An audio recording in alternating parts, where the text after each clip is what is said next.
Hello, this is Edward Ejim Akwara, aka the 1 Minute Diplomat, making this video from the beautiful, scenic city of Abuja in Nigeria, right in the center of Africa.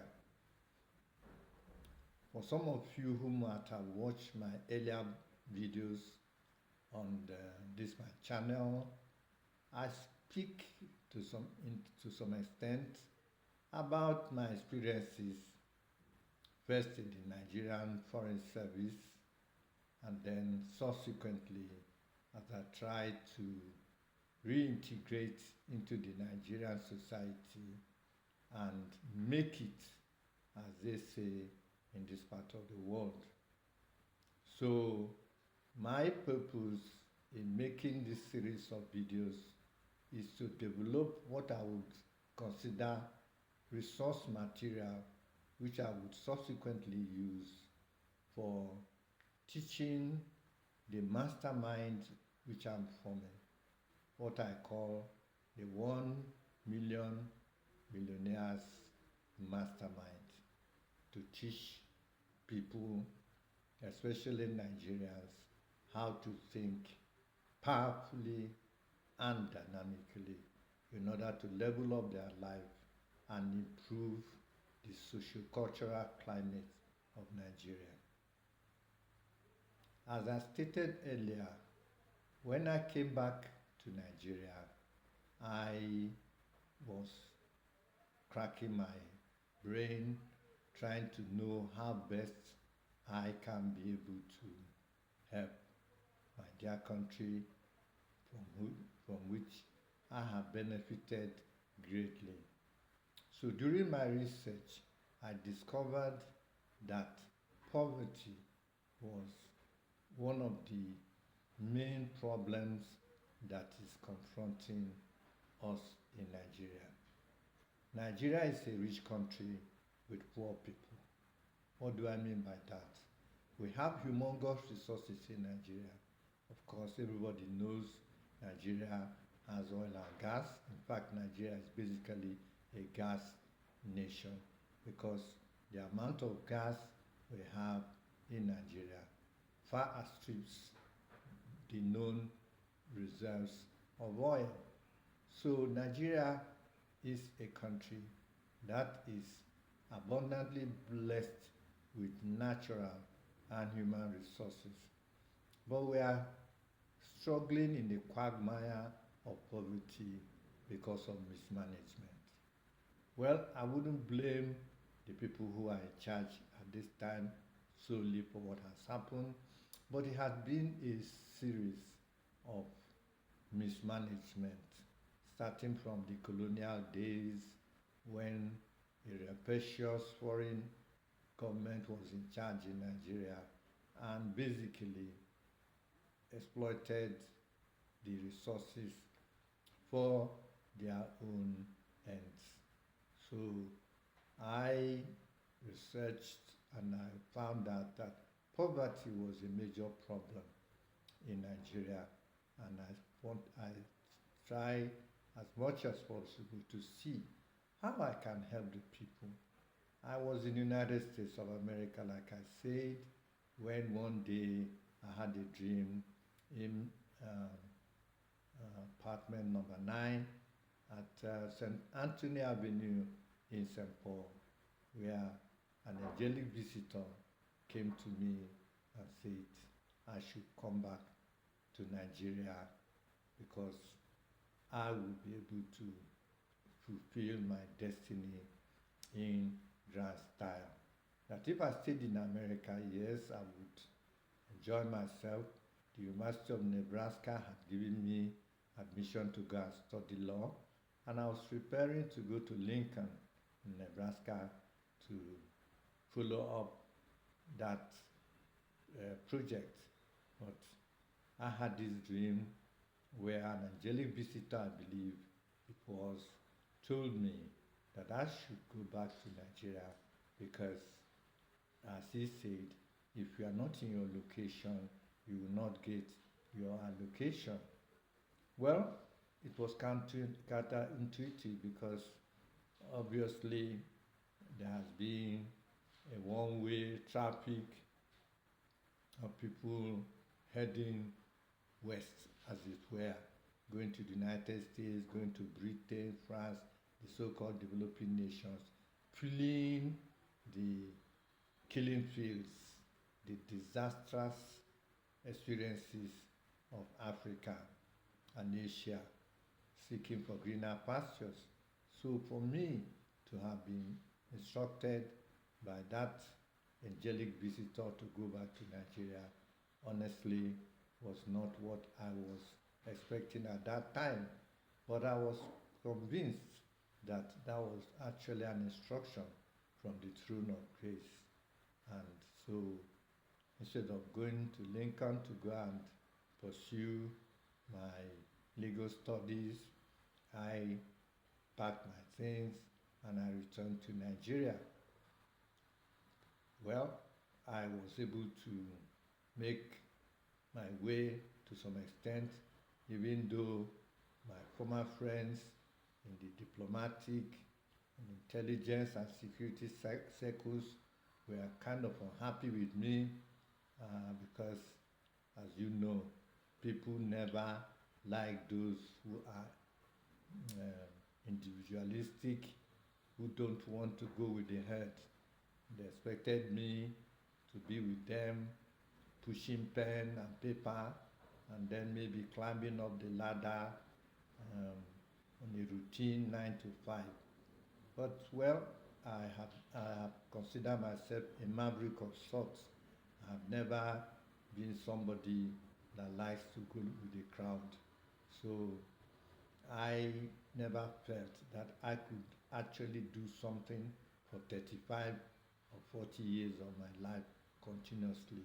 I feel I'm a restless soul, and I believe the monotony will have been a worse fate than death. So be as it may, I came back to Nigeria. I had some experiences which were not quite palatable, and I say a little bit about that in my book, The 1 Minute Diplomat, which is on sale on Amazon and seller.co. So after this research, I said, well, how can I really help? And God said to me that the best thing I could do was to draw from my experiences. I've been fortunate to have traveled a highway which not very, very few people rarely travel. And that path took me from the hamlet of Ediku in Otukpo in Benue State to Government College Kefi, a unique school, basically a British team school. About 90% of our teachers were Brits at the time I went there to study for my secondary education. From Kefi, I found myself in King's College in Lagos, which was the elite school for boys at that time. And then subsequently, I was at the Faculty of Arts and Social Sciences in ABU, which was like the melting pot for people in northern Nigeria. Of course, found myself in the foreign service. I give this background because